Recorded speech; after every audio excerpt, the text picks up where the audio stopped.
Assalamualaikum warahmatullahi wabarakatuh. Salam sejahtera bagi kita semua.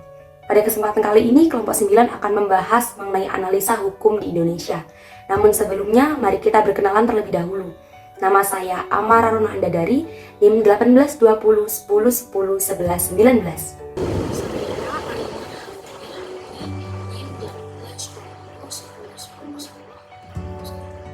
Perkenalkan, nama saya Linda Setafeani, NIM 1820 10 101 101. Perkenalkan, nama saya Yuanita Tiarasari, NIM 18 20 10 10 10 59. Perkenalkan, nama saya Yumna Rifdi Hanifah, NIM 18 20 10 10 10 87.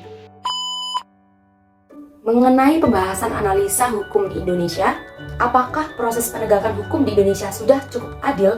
Lalu bagaimanakah contoh kasusnya? Hal-hal apa sajakah yang menjadi permasalahan utama dalam penegakan hukum di Indonesia?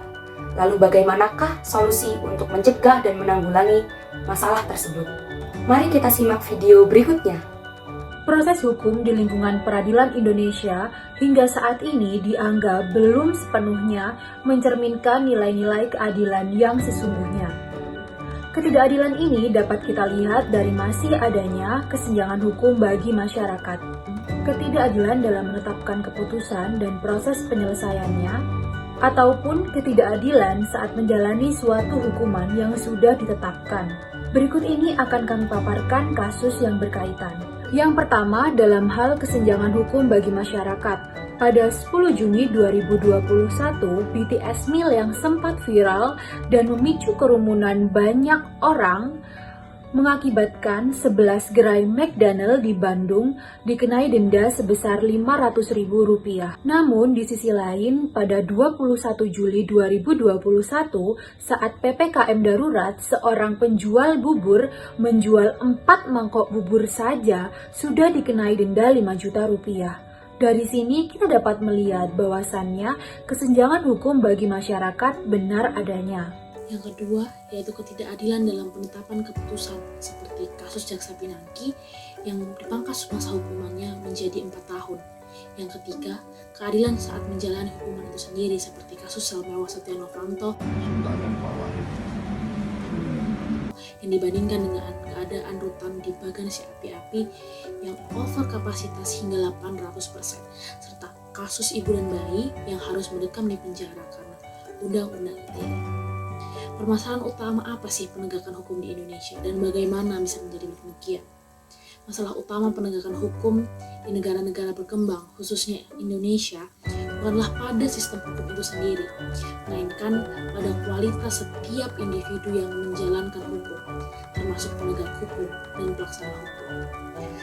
Para penegak hukum antara lain seperti hakim, jaksa, polisi, advokat, dan penasihat hukum.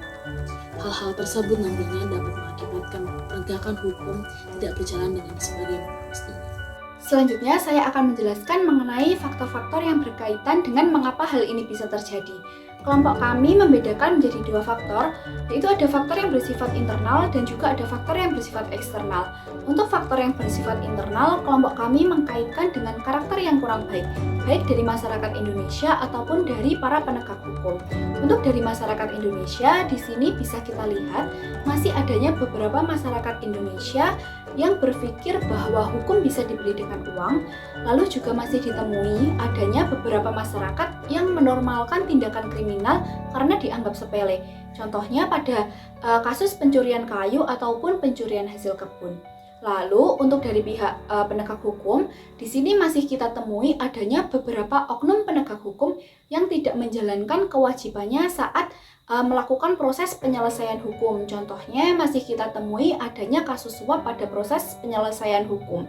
Lalu juga masih kita temui adanya beberapa oknum penegak hukum yang dia tidak bersifat profesional saat menjalankan tugasnya. Seperti masih kita temui adanya kasus korupsi, kolusi, dan juga nepotisme.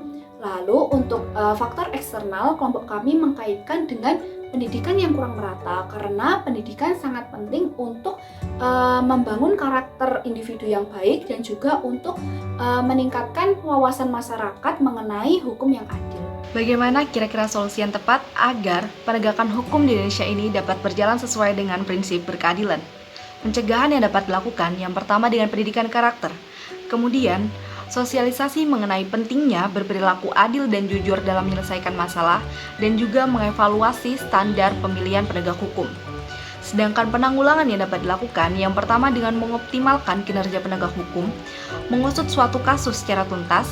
Hal ini dapat dilakukan oleh masyarakat sebagai bentuk mencari keadilan dan juga dapat dilakukan oleh penegak hukum dalam upaya menegakkan hukum dengan adil dan menetapkan hukum sesuai dengan peraturan perundang-undangan yang berlaku, dan proses penegakan hukum itu harus berjalan dengan adil tanpa memandang status sosial, jabatan, dan kekayaan. Dari penjelasan sebelumnya dapat disimpulkan bahwa memang penegakan hukum di Indonesia belum sempurna. Karena terbukti masih adanya kesenjangan hukuman di Indonesia dan juga adanya ketidakadilan dalam memberikan keputusan hukuman terhadap pelaku. Maka dari itu, marilah kita bersama-sama mulai dari diri kita sendiri membantu membangun penegakan hukum yang adil dan bersih di Indonesia ini. Sekian video dari kami. Terima kasih telah menyimak. Wassalamualaikum warahmatullahi wabarakatuh. Salam sejahtera bagi kita semua.